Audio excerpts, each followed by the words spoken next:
এখানে শরীয়ত ইসলামী বড় আলেম যে হয় তার দাম ইলমের কারণে বড় হয়ে যায়। মুফতি আব্দুল মালিক দামাত বারাকাতুহুম কুমিল্লার সন্তান, লাকসামের সন্তান, জাতীয় মসজিদের খতিবের মিম্বর পেয়েছেন। বাংলাদেশের হায়াতুল উলিয়ার ওই আওয়ামী লীগের যারা স্বীকৃত সাধারণ নাই,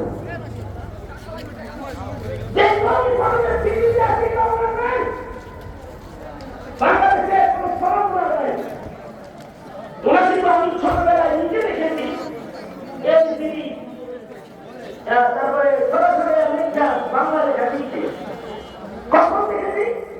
যখন আব্দুল সত্তা আবু মুসা রাহমাতুল্লাহ আলাইহির সোহবত ছেড়ে বাংলাদেশে এসেছেন, তখন উনি চিঠি লিখতে পারতেন না, পত্র বাংলায় লিখতে পারতেন না।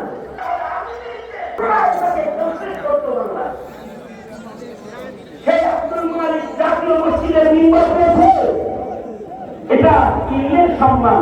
কারণ লোকটা দেখা দিয়েছে মাথার তালু থেকে পায়ের তালু পর্যন্ত, মাথার তালু থেকে পায়ের তালু পর্যন্ত পুরো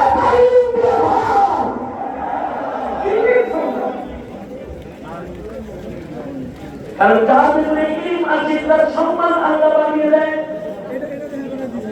কারণ ইলমের কিমতি জিনিস এটা সবাইকে দেওয়া হয় না। মৌলানা অনেকেই হয়, কিন্তু সত্যিকারের আলিমের নিসবত সবাই পায় না। ইঞ্জিনিয়ার তো অনেক ইঞ্জিনিয়ার রিক্সা চালায়, অনেক ইঞ্জিনিয়ার আছে মজুরি দোকানদার। আমার এলাকায় এক ভবিষ্যৎ আছে, এক ভবিষ্যৎ ডাক না দিলে লাখ করে, কিন্তু সে লাখ জীবনে কোনদিন কোর্টের বারান্দায় যায় নাই, তাকে অ্যাডভোকেট বলে ডাক না দিলে লাভ। কারণ হলো তার অ্যাডভোকেট ডিগ্রি আছে, ডিগ্রি থাকি ওই অ্যাডভোকেট হয় না। মৌলানা অনেক হয়, ট্রেনিং অনেক হয়, পিএইচডি অনেকে পারে, জানাজানি অনেকের হয়, কিন্তু জানাজানির সাথে মানামানি যতক্ষণ পর্যন্ত হয় না, ততক্ষণ পর্যন্ত তার ইলম আল্লাহর কাছে দামি হয় না, সে আলেম হিসেবে স্বীকৃতি পায় না। ইলম যখন তাকে তাকওয়ার সর্বোচ্চ আসনে নিয়ে পৌঁছায় দেয়, তখন তার ইলমটা দামি হয়ে যায়। এখানে আবু বকরকে বলা হয় কানা আবু বকর আ'লামানা। আবু বকর সাহাবায়ে কেরামের মধ্যে সবচেয়ে বড় আলেম। আবু বকর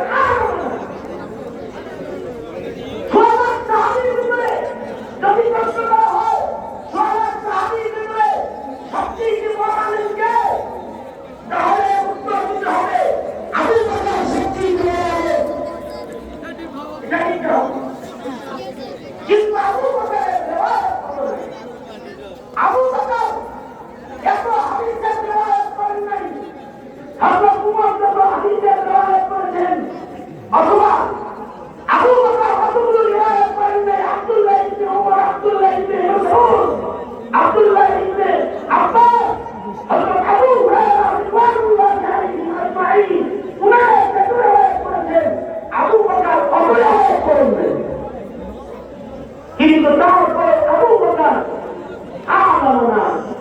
আমাদের ভেতরে সাহাবীরা ইত্তেফাক ছিল, আমাদের ভেতরে সবচেয়ে বড় আলেম হলো আবু বকর।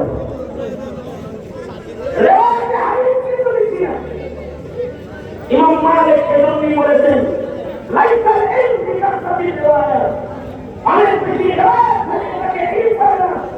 ইলম হলো তাকওয়ার নাম, ইলম হলো